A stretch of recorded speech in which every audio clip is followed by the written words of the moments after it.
this morning with my counterparts in the G7, as well as heads of the United Nations, NATO, and the European Union. I express my thanks for the solidarity we have seen as we've stood up an unprecedented global effort. I updated our partners on the significant progress we made in the past 10 days. As of this afternoon, we've helped evacuate 70,700 people just since August the 14th, 75,900 people since the end of July. Just in the past 12 hours, another 19 U.S. military flights, 18 C-17s and 1 C-130 carrying approximately 6,400 evacuees, and 31 coalition flights carrying 5,600 people have left Kabul just in the last 12 hours. A total of 50 more flights, 12,000 more people since I updated you this morning. These numbers are a testament to the efforts of our brave service women and men, to our diplomats on the ground in Kabul, and to our allies still standing with us. And we had a productive discussion.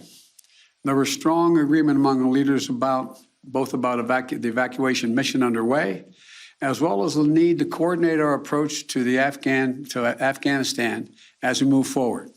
First, on evacuation, we agreed that we will continue to our close cooperation to get people out as efficiently and safely as possible. We are currently on a pace to finish by August the 31st.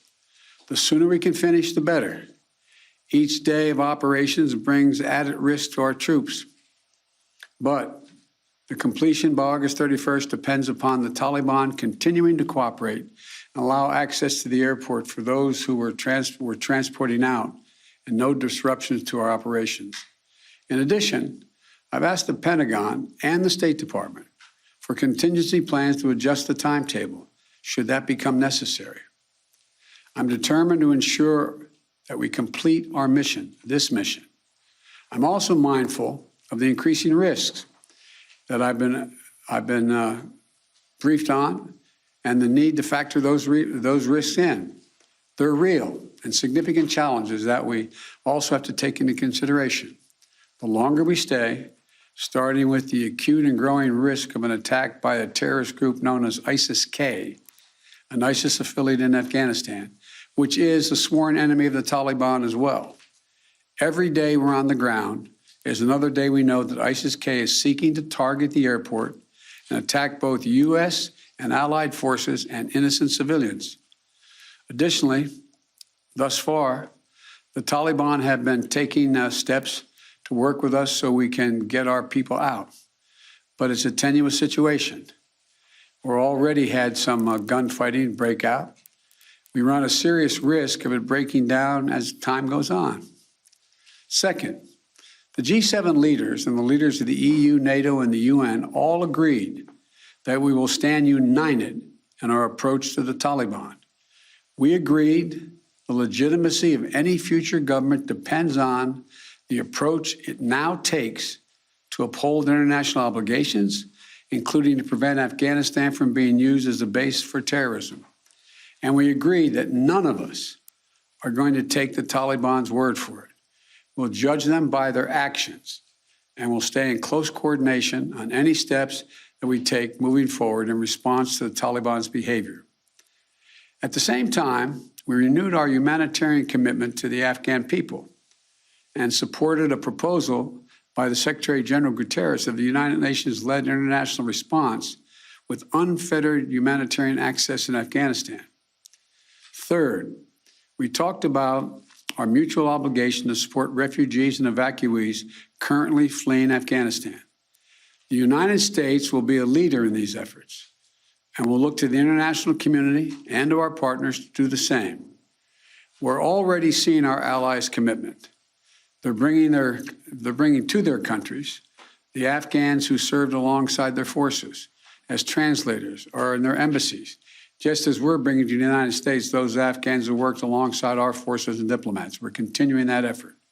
We're conducting thorough security screening in the intermediate stops they're making for anyone who is not a U.S. citizen or a lawful permanent resident of the United States. Anyone arriving in the United States will have undergone a background check. And we must all work together to resettle thousands of Afghans who ultimately qualify for refugee status. The United States will do our part, and we are already working closely with refugee organizations to rebuild a system that was purposely destroyed by my predecessor. Finally, we agreed to stay vigilant against terrorist threats that have metastasized around the world.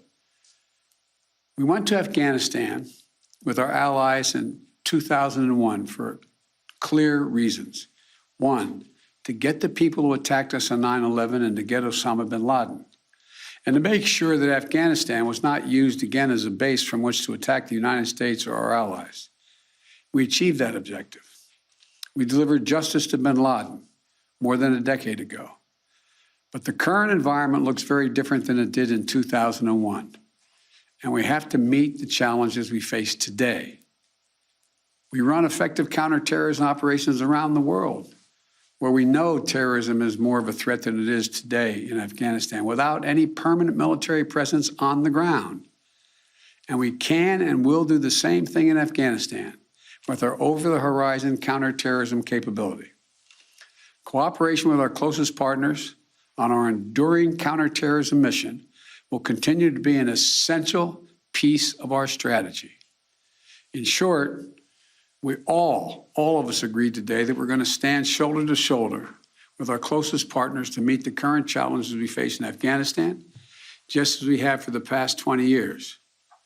We're acting in consultation and cooperation with our closest friends and fellow democracies. And I want to again thank all of our allies and partners around the world who have rallied in support of our shared mission.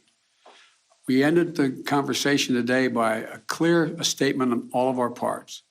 We are going to stay united, locked at the hip in terms of what we have to do. We'll get that done.